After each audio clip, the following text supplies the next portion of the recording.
তাহলে চলতি খাত পজিটিভ না নেগেটিভ সেটা আমাকে দেখতে হবে। ধরা যাক অদৃশ্য দ্রব্যের রপ্তানি থেকে আমাদের 500 কোটি টাকা ইনকাম হয়েছে, কিন্তু 1500 কোটি টাকা ধরো আমাদের বেরিয়ে গেছে। একপার্শ্বিক পাওনা আমি পেয়েছি ধরো 750 কোটি টাকা, এটা 750 নয় 250 ধরো, 250 কোটি টাকার, আর আমাদের বেরিয়ে গেছে ধরা যাক 150 কোটি টাকা।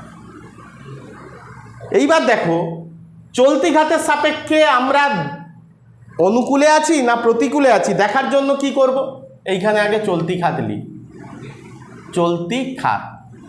তাহলে এই চলতি খাতে কটা বিষয়, 1 2 3, তাহলে আমি এখানে ব্র্যাকেটে লিখে দিই 1 + 2 + 3 মাইনাস 5 + 6 + 7। এবার তুমি বলো স্যার এই 1 2 3 5 6 7 কোথা থেকে পেলে? না, আমি যেভাবে এই তথ্যগুলো লিখেছি এর মধ্যে কি কি বিষয় তাকে আমি এই সংখ্যা দিয়ে ডিনোট করেছি বা সংখ্যা দিয়ে আগে মার্কিং করেছি, এবং সেই সংখ্যাগুলো দিয়েই কিন্তু আমি কিভাবে চলতি খাত বের করব সেইটার সূত্রটা লিখেছি। 1 2 3 মাইনাস 5 6 7। তাহলে 1-এ কত আছে দৃশ্যদ্রব্যের রপ্তানি? 700। তাহলে আমি কিন্তু এখন আর এর সঙ্গে এর দেখব না, আমি প্রথমে একে যোগ করব। তাহলে কত কত হবে? 700 500, এই পার্ট তো এই পার্ট এদিকে চলে যাচ্ছে, এর তো ডেবিটের দিক, মানে এগুলো তো আমার দেশ থেকে বেরিয়ে গেছে, আর এটা ক্রেডিটের দিক মানে আমার দেশে এসছে। ক্রেডিটের দিককে ক্রেডিটের দিকে রাখবো, তাকে যোগ করব আলাদা, আর ডেবিটের দিকে যেগুলো আছে তাকে ডেবিটের দিকে যোগ করব। তাহলে কত হচ্ছে? 700 + 500 + 250 মাইনাস 500 1500 আর 150, 1500 + 150 সমান, তাহলে কত হচ্ছে? 7 4 11 12, 12 2 1450, 1450 মাইনাস 1500 500 2000 2150। তাহলে দেখো কত হচ্ছে? 2100 থেকে 50 থেকে 1450 বাদ দাও, 700। তাহলে 700 কোটি টাকা আমাদের কিসে চলে গেছে? কিসে চলে গেছে? প্রতিকূল, মানে আমাদের দেশ থেকে বেরিয়ে গেছে। 700 কোটি টাকা আমরা বেশি আমদানি করে ফেলেছি, আমাদের প্রতিকূলে চলে গেছে। তাহলে দেখো বাণিজ্য খাত পজিটিভ ছিল, কিন্তু চলতি খাতের হিসাব যখন আমরা করতে গেছি দেখেছি আমরা কোথায় চলে গেছি না প্রতিকূলে। তাহলে দেখো পুরো বিষয়টাকে আমি যখন ভাগ ভাগ করে দেখব, কেবল দৃশ্য বাণিজ্যের ক্ষেত্রে বা ব্যালেন্স অফ পেমেন্টের ক্ষেত্রে দেখছি তখন পজিটিভ, কিন্তু চলতি খাতের সাপেক্ষে যখন দেখছি তখন আমাকে 3টে বিষয় নিতে হয়েছে, এদিকে ওদিকে 3টে বিষয় নিতে হয়েছে। তাহলে তখন কিন্তু আবার যখন সংখ্যা দিয়ে দেখছি তখন আমাদের প্রতিকূলে চলে গেছে। অর্থাৎ বাণিজ্য খাত পজিটিভ হতে পারে, কিন্তু চলতি খাতের হিসাবে আবার নেগেটিভও হয়ে যেতে পারে। আবার বাণিজ্য খাতও পজিটিভ হতে পারে, চলতি খাতও পজিটিভ হতে পারে, বাণিজ্য খাতের নেগেটিভ হতে পারে, চলতি খাত পজিটিভ হতে পারে।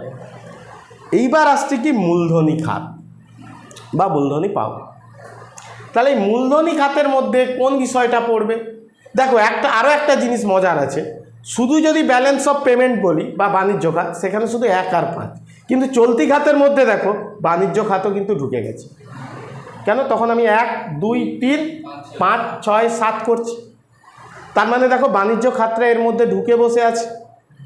অর্থাৎ চলতি খাত করতে গেলে তার মধ্যে বাণিজ্য খাতকে আনতেই হবে, কিন্তু বাণিজ্য খাত যখন করব তখন আমার চলতি খাতের দরকার নেই, শুধু বাণিজ্য খাত করতে পারবো। তাহলে চলতি খাতের মধ্যে বাণিজ্য খাত একটা পার্ট, কিন্তু বাণিজ্য খাতে চলতি খাতের বিষয় আনতে হয় না। এইবার আসছে আমি মূলধনী পাওনা আর মূলধনী দেনা। এই মূলধনী খাতটা কাকে কাকে নিয়ে তৈরি আমি একটু মুছে দিচ্ছি,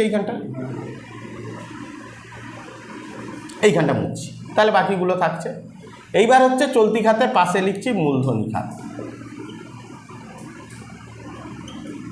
এই মূলধনী খাতে কি কি বিষয় আসবে? মূলধনী পাওনা, মূলধনী দেনা। এই যে মূলধনী পাওনা আর মূলধনী দেনা, এটা ধরো 700, এটা ধরো 350। সে শুধু যদি মূলধনী খাতের কথা আমরা বলি তাহলে আমি শুধু বিয়োগ করব কত কত না 4 মাইনাস 8। কেন? মূলধনী খাতে শুধু পাওনা 4 নম্বর ঘর আর মূলধনী খাতে দেনা 8 নম্বর ঘর। তাহলে 4 নম্বর ঘরে কত আছে 700, 8 নম্বর ঘরে আছে কত 350। তাহলে আমি দেখো এখানের সাপেক্ষে যদি বলি, তাহলে মূলধনী খাতের সাপেক্ষে আমি যদি দেখি কি হচ্ছে না আমাদের অনুকূলে আছে, কারণ আমার পজিটিভ 350 এসছে। আমার পাওনাটা বেশি দেনাটা কম, সবসময় দেনা যদি ছোট হয় পাওনার থেকে তাহলে আমাদের অনুকূলে আসবে, আর যদি দেনা বেশি পাওনা কম তাহলে আমাদের প্রতিকূলে চলে যাবে। তাহলে এইটা নিয়ে হচ্ছে মূলধনী খাত। তাহলে আমরা 3টে খাতের কথা জানলাম, চলতি খাত, বাণিজ্য খাত, চলতি খাত, মূলধনী খাত। এইবার এই 3টে টোটাল যোগফল নিয়ে আমাদের তৈরি হবে লেনদেন ব্যালেন্স বা লেনদেন খাত, সেটা আমি পরের দিন করাবো। আজকে এই পর্যন্ত বুঝো।